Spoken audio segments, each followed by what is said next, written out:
Dear students, good morning. आज हम BSc third year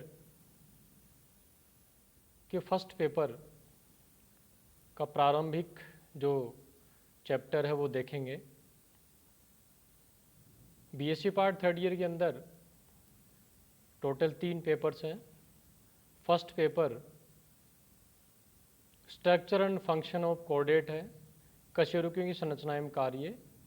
दूसरा जो पेपर है वो है इकोलॉजी एंड एनवायरमेंटल बायोलॉजी, पारिस्थितिकी एवं पर्यावरण विज्ञान। थर्ड जो पेपर है वो applied zoology, ecology and biostatistics, अनुप्रयुक्त प्राणी विज्ञान, प्राणी व्यवहारिकी एवं जैव सांख्यिकी। तो आज हम इस लेक्चर में पेपर फर्स्ट का प्रारंभिक चैप्टर हम देखेंगे, कोऑर्डिनेट्स। तो सबसे पहले हमको ये जानना जरूरी है कि व्हाट इज कोऑर्डिनेट्स, कोऑर्डिनेट्स क्या है। तो कोऑर्डिनेट जो वर्ड है वो एक ग्रीक वर्ड है, 2 वर्ड से मिलकर के ये बना हुआ है, CHORDE, कोऑर्डे। इसका मीन होता है स्ट्रिंग, रज्जू, या फिर अपन एक धागा भी कह सकते हैं। दूसरा जो इसका वर्ड है वो है एटा, ATA। एटा मीन्स होता है हैविंग, रखना या वहन करना।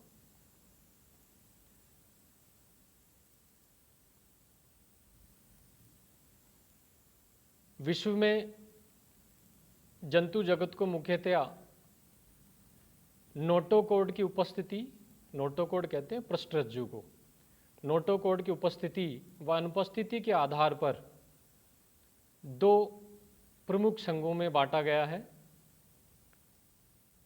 जिसमें नोटोकॉर्ड पाई जाती है उनको कोऑर्डिनेट्स या कशेरुकी कहते हैं। जिनमें नोटोकॉर्ड अनुपस्थित होती है, अर्थात इनके नोटोकॉर्ड का अभाव होता है, पृष्ठरज्जु का अभाव होता है, उनको नॉन कोऑर्डिनेट्स या अकशेरुकी प्राणी कहते हैं।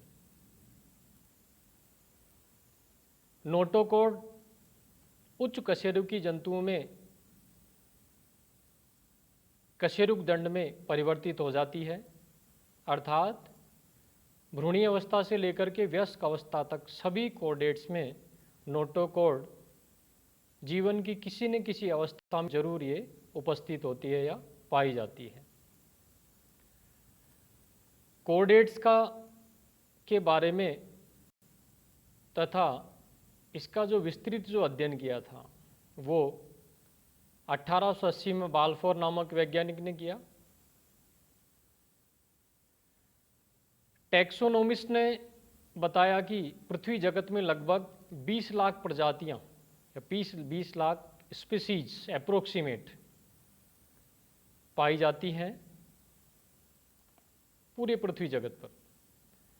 इसमें से लगभग 3 to 5% कोऑर्डिनेट्स होते हैं, शेष 95 to 97% नॉन कोऑर्डिनेट्स होते हैं। कुछ महत्वपूर्ण इसके पॉइंट्स जो जीके से संबंधित हैं, सामान्य ज्ञान से संबंधित हैं। लार्जेस्ट जो कोऑर्डिनेट एनिमल, कोऑर्डिनेट जो देखे गए हैं वो ड्यूटेरोस्टोम्स होते हैं। प्रोटोस्टोम्स, ड्यूटेरोस्टोम्स आपने बीएससी फर्स्ट ईयर में पढ़ा हुआ है, डेवलपमेंटल बायोलॉजी वाले पेपर में। कोऑर्डिनेट्स के अंदर अधिकांश या मैक्सिमम जो लिविंग एनिमल्स होते हैं वो पीसीज होती हैं, मछलियाँ होती हैं जो अधिवर्ग पीसीज में आती हैं। सबसे कम जीवित जो एनिमल्स हैं कोऑर्डिनेट्स में वो सरीसृप होते हैं, रेप्टाइल्स होते हैं। इसके अलावा सबसे लंबा जो कोऑर्डिनेट होता है, लॉन्गेस्ट कोऑर्डिनेट, वो स्तनधारी प्राणी है, बेलेनोपेट्रा मस्क्यूलस, जिसको हम ब्लू व्हेल के नाम से जानते हैं। ये स्तनधारी प्राणी है। 120 टन इसका वेट होता है अप्रोक्सीमेट, और इसकी जो लेंथ होती है लगभग 35 मीटर ये होती है। स्मॉलेस्ट जो कोडेट होता है वो पांडा का फिश होती है, इसकी लंबाई लगभग 10 mm होती है। तो कोडेट्स का जो प्रारंभिक कैरेक्टर्स जो हमने देखे, नोटोकॉड के बारे में बताया अभी अपन ने, तो कोडेट्स के हम लोग अब प्राथमिक लक्षण देखेंगे। प्राइमरी कैरेक्टर्स ऑफ कोडेट्स, कोडेटा के कौन कौन से प्राथमिक लक्षण होते हैं। नंबर 1, नोटोकॉड की उपस्थिति, presence of notochord. Number 2, presence of dorsotubular nerve cord. Number 3, presence of pharyngeal gill slits. तो ये 3 इसके कोडेट्स के प्राइमरी कैरेक्टर्स हैं, जिनके आधार पर कोडेट नॉन कोडेट को पृथक्कृत किया गया है। एक एक करके हम लेते हैं। सबसे पहले प्रेजेंस ऑफ नोटोकॉड, पृष्ठरज्जु की उपस्थिति। पृष्ठरज्जु कोडेटा जीवों के शरीर में एक ठोस, अखंडित, कठोर, शलाका रूपी संरचना के रूप में पाया जाता है, और यह शरीर के पृष्ठभाग पर तंत्रिका रज्जु के नीचे तथा आहार नाल के ऊपर शरीर के एक सिरे से दूसरे अंतिम सिरे तक फैली हुई संरचना के रूप में पाया जाता है, तथा यह एक प्राथमिक कंकाल के रूप में कार्य करता है। इसके साथ ही नोटोकॉड धानीयुक्त पैरेनकाइमेटस कोशिकाओं से बना होता है, तथा केंद्रीय तंत्रिका तंत्र व पेशियों को सहारा प्रदान करने में इसका महत्वपूर्ण योगदान होता है। सभी कोडेट्स के जीवन की किसी न किसी अवस्था में, एम्ब्रियोनिक स्टेज से लेकर अपन अडल्ट स्टेज तक मान सकते हैं, नोटोकॉड पाई जाती है। लेकिन यह नोटोकॉड वयस्क कशेरुकियों में कशेरुक दंड वर्टिबल कॉलम में परिवर्तित हो जाती है। दूसरा जो महत्वपूर्ण इसका प्राथमिक लक्षण है वो है पृष्ठ नलाकार तंत्रिका रज्जु की उपस्थिति, presence of dorsotubular nerve cord. पृष्ठ रज्जु के ऊपर मध्य पृष्ठ सतह पर ध्येय भित्ति के नीचे पृष्ठ नलाकार नर्व कॉर्ड पाई जाती है,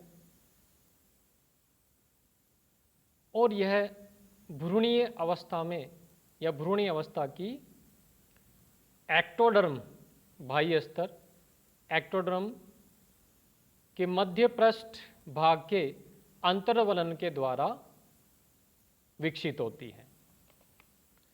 डायग्राम आप इसमें देखेंगे,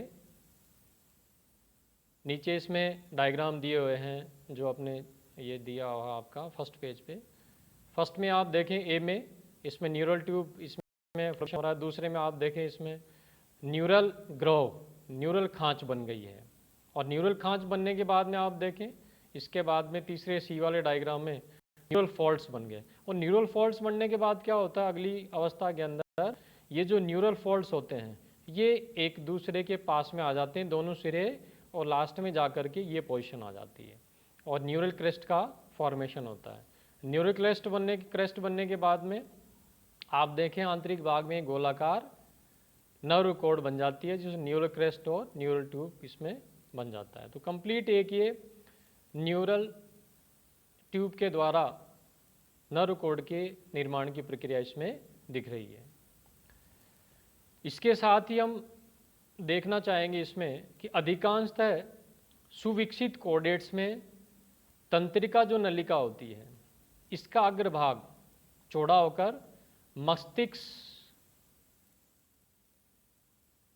व शेष भाग मेरु रज्जु, स्पाइनल कॉर्ड का निर्माण करता है। तीसरा जो महत्वपूर्ण जो लक्षण है वो हम देखेंगे presence of pharyngeal gill slits, ग्रसनीय कॉलम दरारों की उपस्थिति। तो ग्रसनीय जो कॉलम दरारें हैं ये भी सभी कॉर्डेट्स के जीवन की किसी न किसी अवस्था के अंदर देखने को मिलती हैं। इसकी स्थिति यदि अपन देखें तो ये आहार नाल के अग्रभाग की पार्श्व दीवारों में छिद्रों के रूप में पाई जाती हैं और जो छिद्र जो होते हैं वो पेयर्स के रूप में पाए जाते हैं। भ्रूणीय अवस्था में ये ग्रसनी के एंडोडर्म के बाहर की ओर उभरने तथा एक्टोडर्म के भीतर की ओर धंसने की संयुक्त क्रिया के द्वारा बनती है। इसके बाद आप ये इसका एक कोऑर्डिनेट का टिपिकल डायग्राम आप देखेंगे, एक टिपिकल कोऑर्डिनेट का डायग्राम इसमें आप देख सकते हैं। अभी अपने डिस्कस किया इसमें फर्स्ट में सेंटर पार्ट में इसमें बीच में नोटोकॉर्ड है। नोटोकॉर्ड के जस्ट ऊपर ये जो दिख रही है आपको डार्क, ये डोर्सो होलो नर्व है और नोटोकॉर्ड के जस्ट नीचे फेरेंजियल गिल स्लिट्स आपको नज़र आ रही हैं ग्रेसनी वाले भाग में, फेरिंग्स में। ये माउथ आगे एंटीरियर पार्ट में इसके, ये इसका धड़ वाला क्षेत्र है और ये पीछे आप देखेंगे ग्रेसनी के बाद में ये डाइजेस्टिव ट्यूब है, पाचन नली है। पाचन नली और नोटोकॉर्ड के मध्य में आप देखें इनके मध्य में जो है मसल सेगमेंट्स पाए जाते हैं और डाइजेस्टिव ट्यूब का अंतिम जो छिद्र होता है वो एनएस होता है जिसके द्वारा अपशिष्ट पदार्थ बाहर निष्कासित होते हैं। पश्चिम भाग में जो हो गया इसमें वो मस्क्यूलर पोस्ट एनल टेल होती है। तो ये जो डायग्राम है ये तीनों कैरेक्टर्स को दर्शा रहा है, presence of notochord, presence of dorsotubular nerve cord और presence of pharyngeal gill slits. तो ये प्राइमरी कैरेक्टर्स हैं कॉर्डेट्स के।